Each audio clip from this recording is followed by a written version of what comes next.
Spiritual ஜோதிடம் TV நேயர்களுக்கு astro கேஎஸ்ஐயங்காரின் பணிவான நமஸ்காரங்கள். வார பலன் 29/7/2024 4/8/2024 வரை உண்டான வாரத்திற்கு என்னென்ன பலன் மேஷம் முதல் மீனம் வரை அப்படின்றத பார்க்கலாம். இப்போ முதல்ல இந்த வாரத்தினுடைய கோல்சாரம் அப்படின்னு சொல்லும்பொழுது காலவருஷ தத்துவத்தின் 2வது ராசியான ரிஷபத்தில் செவ்வாயும் குருவும், கடகத்தில் புதன் சூரியன் மற்றும் சுக்கிரன், கேது பகவான் கன்னியிலையும், கும்பத்தில் சனி பகவான் வக்கரத்திலையும், ராகு மீனத்தில் இருக்கக்கூடிய நிலை. சுக்கிரன் ஆகஸ்ட் 1ஆம் தேதி கடகத்திலிருந்து சிம்மத்துக்கு செல்றார். இந்த வாரத்தில் சந்திர பகவான் அதிவேகமாக செல்லக்கூடிய கிரகமானது பரணி நட்சத்திரம், அதாவது மேஷ ராசியிலிருந்து ஆயில்ய நட்சத்திரம் கடக ராசி வரலும் போறார். அதாவது இது 4 ராசிகள் போகிறார். அதாவது பரணி, கிருத்திகை, மேஷம், ரிஷபம், மிதுனம், கடகம் 4 ராசிக்கு அவர் போகிறார். இந்த வாரத்தில் பார்த்தாலேயாளர் விசேஷ நாட்கள் அப்படின்னு சொல்லக்கூடியது 29ஆம் தேதி ஆடி கிருத்திகை, முருகப்பெருமானுக்கு பெரிய ஏற்றம் கொடுக்கக்கூடிய நாள். எதிரிகள் அற்ற நிலை வேண்டும்னா முருகப்பெருமானை வேண்டது ரொம்பவும் நல்லது. குழந்தை பிராப்தி ஏற்படுறதுக்கும் முருகனை வேண்டிக் கொள்வது மிகவும் ஏற்றம். 31/7/2024 அன்னைக்கு ஏகாதசி, அதாவது கிருஷ்ணபக்ஷ ஏகாதசி அன்னைக்கு முடிஞ்சவர்களும் பெருமாளுக்கு உண்டான விஷயங்களை, அதாவது சகஸ்ரநாமம் இந்த மாதிரியான ஸ்லோகங்களை போட்டு கேட்டு பெருமாளுக்கு உண்டான விஷயங்களை பண்ணுறது ரொம்பவும் விசேஷம். 1ஆம் தேதி அன்னைக்கு பார்த்தாலேயானால் 1/8/2024 அன்னைக்கு பிரதோஷ காலம் மாலை. ஏன்னா பிரதோஷம்ன்றது மாலையில் தான் ரொம்பவும் விசேஷம். அதுவும் 5:45 6 மணி 6:15 மணி வரலும் உண்டான காலகட்டம். சந்தியா காலம்னு சொல்லக்கூடியது. அந்த தீபாராதனை சிவன் கோவிலில் பெரிய விசேஷம். நந்திதேவனுடைய கொம்பின் வழியாக தீபாராதனையை பார்க்குறது மிகப்பெரிய ஏற்றத்தை கொடுக்கும். நினைத்த காரியங்கள், கடன் தீரக்கூடிய பிரச்சனைகள், அதை தவிர எல்லா பிரச்சனைகள், உடல் நலத்தில் உண்டான பிரச்சனைகள். பிரதோஷ காலம் 1 வருஷ காலம் நீங்கள் இது பண்ணிங்களே ஆனால், அதாவது சாப்பிடாமல் உபவாசம் இருந்து பிரதோஷ தீபாராதனையை பார்த்துட்டு சாப்பிடும் பட்சத்தில் உங்களுக்கு ஏற்பட்ட கடனோ, உங்களுக்கு ஏற்பட்ட நோயோ, உங்களுக்கு ஏற்பட்ட எந்த ஒரு குடும்பத்தில் பிரச்சனைகளோ எல்லாமே விலகக்கூடிய வாய்ப்புகள் மிகவும் உண்டு.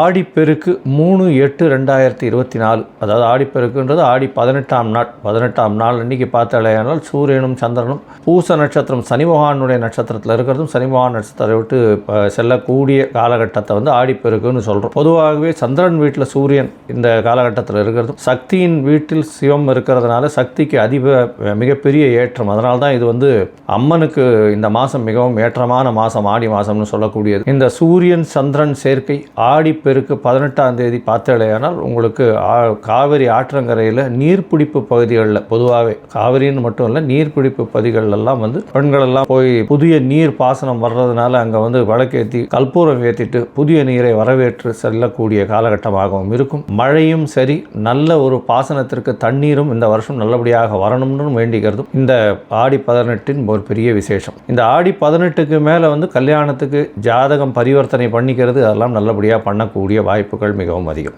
4/8/2024 அன்றைக்கி அமாவாசை, ஆடி அமாவாசை. பொதுவாகவே தட்சிணாயன புண்ணிய காலத்தில் வரக்கூடிய மிகப்பெரிய விஷயம் ஆடி அமாவாசைன்றது. ஆடி மாதம், புரட்டாசி மாதம், தை மாதம், தை அமாவாசை, ஆடி அமாவாசையெல்லாம் மிகவும் ஏற்றமான விஷயம். பித்தர்களுக்கு செய்யக்கூடிய கடமைகளில் ஒன்று. பண்ண வேண்டியது தாய் தந்தை இல்லாதவர்கள் கண்டிப்பாக இந்த கடமைகளை ஆற்ற வேண்டும் அப்படின்றத சொல்கிறோம். அது இல்லை அப்படின்னா கண்டிப்பாக அவர்களுடைய குலத்தில் பிரச்சனைகள் வரும். அதாவது குழந்தைகளுக்கு பிரச்சனைகள் வரும். குடும்பத்தில் எந்த ஒரு சுபகாரியங்களும் தட்டி செல்லக்கூடிய வாய்ப்புகள் உண்டு. எல்லா சுபகாரியமும் கைகிட்ட தட்டி போயிட்டே இருக்கும். இந்த மாதிரி பித்ருக்களுக்கு உண்டான காரியங்களோ பித்ருக்களுக்கு உண்டான கடமைகளில் செய்யாமல் இருப்பீர்களே ஆனால் கண்டிப்பாக இந்த மாதிரியான பிரச்சனைகள் வரும். எந்தெந்த ராசிக்கு சந்திராஷ்டமம் அப்படின்னு பார்க்கும்பொழுது கன்னி, துலாம், விருச்சிகம், தனுசு இந்த 4 ராசிக்காரர்களுக்கு சந்திராஷ்டமம் இருக்கும். இந்த காலகட்டத்தில் புதிய முயற்சி வேண்டாம், வெளியூர் வெளிமாநில பிரயாணம் வேண்டாம்னு சொல்கிறோம். ஒருவேளை பண்ண வேண்டிய கட்டாயம் இருந்தது ஆனால் அருகில் இருக்கக்கூடிய கோசாலையில் சென்று பசுமாட்டுக்கு உங்களால் முடிஞ்ச ஒரு அகத்திக்கீரை கட்டு வாங்கி கொடுக்கறதன் மூலியமாக சந்திராஷ்டமத்தின் தாக்கம் நிச்சயமாக குறையும். சரி, இந்த வாரம் மேஷம் முதல் மீனம் வரை 29/7/2024 4/8/2024 வரை உண்டான காலகட்டம் எப்படி இருக்குன்றதை பார்க்கலாம். முன்னாடி என்னுடைய மொபைல் நம்பர் கீழே ஸ்க்ராலிங்கில் வந்துட்டு இருக்கோம். உங்களுக்கு அஸ்ட்ராலஜிக்கல் கன்சல்ட் தேவைப்பட்டுதுன்னா எனக்கு ஒரு ஃபோன் பண்ணுங்க. என்னுடைய கட்டணம் என்னன்னு தெரியப்படுத்துகிறேன். என்னுடைய கட்டணத்தை அனுப்புங்க. உங்களுக்கு அப்பாயின்மெண்ட் தரேன் 2-3 டேஸில். இந்த அப்பாயின்மெண்ட் மூலமாக உங்களுடைய பிரச்சனைகள் என்ன அப்படின்றத பார்த்து அதற்குண்டான ஒரு எளிய பரிகாரம் என்ன அப்படின்றத சொல்கிறேன். சரி, இப்போ மேஷம் முதல் மீனம் வரை 29/7/2024 4/8/2024 வரை உண்டான நாட்கள் எப்படி இருக்குன்னு பார்க்கலாம். மிதுனம், மிருகசீரிஷம், திருவாதிரை, புனர்பூசம் இந்த 3 நட்சத்திரம் 9 பாதங்களை கொண்ட ராசி. ராசியின் அதிபதினு சொல்லக்கூடிய 2ஆம் இடத்துல குடும்பஸ்தானத்தில் இருக்கிறது பெரிய விசேஷம். 12ஆம் அதிபதியும் 2ஆம் இடத்துல சேர்ந்திருக்கார். சுக்கிரனும் சேர்ந்திருக்கிறது மிகவும் ஏற்றம். குடும்பத்தில் நல்ல ஒரு சுப செலவு வரும். பணவரவிற்கு பஞ்சம் இருக்காது. ஏன்னா உங்களுடைய ராசிக்கு பார்த்தாலேனால் 2ஆம் இடத்துல சுக்கிரன் நல்லபடியாக இருக்கிறதும் 12ஆம் இடத்தில் குரு பகவான் இருக்கிறதும் பெரிய ஏற்றம். 11ஆம் அதிபதியும் 12ஆம் இடத்துல இருக்கிறதுனால சுப செலவுகள் அதிகமாக வரக்கூடிய வாய்ப்புகள் உண்டு.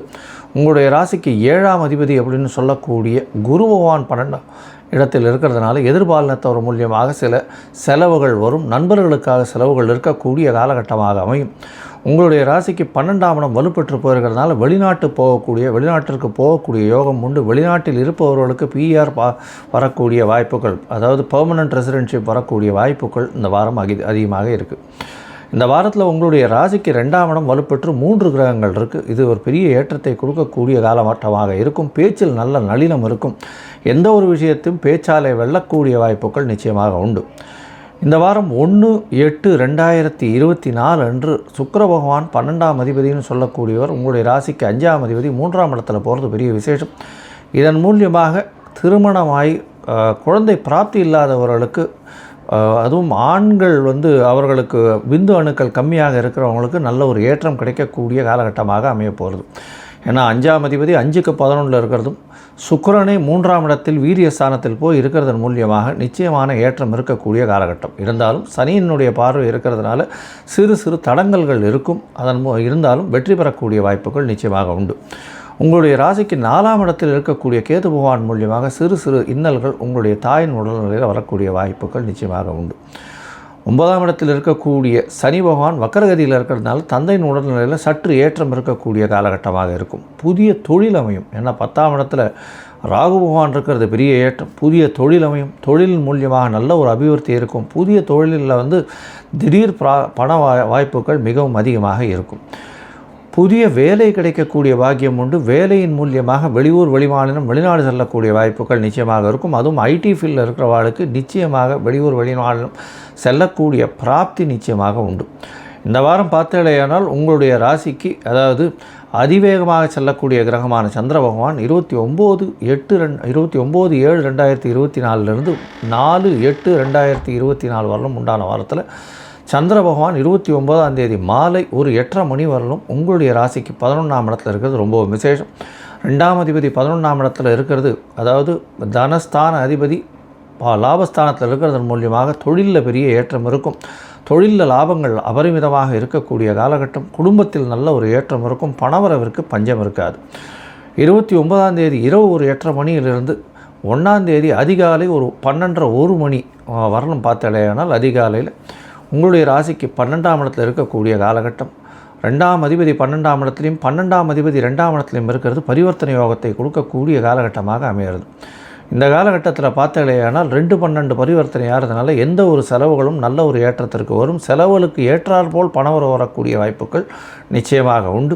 கணவன் மனைவிக்குள்ள நல்ல ஒரு அந்யோன்யம் இருக்கும். குடும்பத்தில் நல்ல ஒரு ஏற்றம் கிடைக்கக்கூடிய காலகட்டமாக அமைய போகிறது.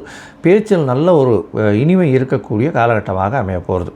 12ஆம் இடத்தில் இருக்கக்கூடிய சந்திர பகவான் சந்திர மங்கள யோகம், குரு சந்திர யோகம், கஜகேசரி யோகம், குரு மங்கள யோகம், இந்த யோகங்கள் அமைய பெறுறதுனால வீடு வாசல் விற்கணும்னு நினச்சிட்டு இருக்கவாளுக்கு இந்த காலகட்டம் நல்லபடியாக சேல்ஸ் ஆகக்கூடிய வாய்ப்புகள் உண்டு.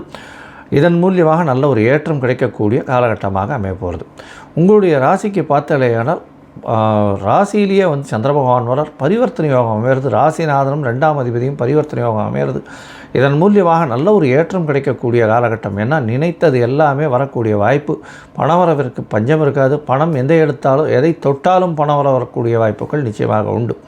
பேச்சில் நல்ல ஒரு இனிமை இருக்கும். படிக்கக்கூடிய மாணவர்களுக்கு சிறு சிறு இடைஞ்சல்கள் இருந்தாலும் நல்ல ஒரு ஏற்றம் இருக்கும். இந்த 10th 12th படிக்கிறவங்களுக்கு நல்ல ஒரு ஏற்றம் இருக்கும். முதுகலை பட்டப்படிப்பு இதெல்லாம் படிக்கிறவங்களுக்கு சிறு சிறு தடங்கள் இருக்கக்கூடிய காலகட்டமாக அமைய போகிறது. உங்களுடைய ராசியில் சந்திர பகவான் பார்த்தோம்னா 3ஆம் தேதி காலை ஒரு 7:30 மணி வரலும் இருக்கக்கூடிய காலகட்டமாக இருக்கும். அதற்கு பிறகு 3ஆம் தேதியிலிருந்து 5ஆம் தேதி மாலை ஒரு 4:30 மணி வரலும் சந்திர பகவான் உங்களுடைய ராசிக்கு 2ஆம் இடத்துல போயிருக்கார். 2ஆம் இடத்தில் ஆட்சி பெற்றிருக்கிறதுனால எல்லா விதமான ஏற்றங்களும் வரும். குடும்பத்தில் நல்ல ஒரு ஏற்றம் இருக்கும். கணவன் மனைவிக்குள்ள நல்ல ஒரு ஒற்றுமை இருக்கும். குடும்பத்தில் நல்ல ஒரு விசேஷம் வரக்கூடிய வாய்ப்புகள் இந்த வாரம் அமைய போகிறது. இந்த வாரத்தில் நீங்கள் அருகில் இருக்கக்கூடிய அம்மன் கோயிலுக்கு போங்க. மாங்காடு அம்மன் கோவிலுக்கு போயிட்டு அங்கே வந்து இந்த வாரம் ஆடி மாதம்ன்றதுனாலையும் ஆடி 18 இதெல்லாம் வர்றதுனால உங்களால் முடிஞ்ச அளவுக்கு பால் வந்து அம்மனுக்கு கொடுத்துட்டு வர்றதன் மூலியமாக நல்ல ஒரு ஏற்றமும் மாற்றமும் உங்களுடைய வாழ்வில் நிச்சயமாக வரும்.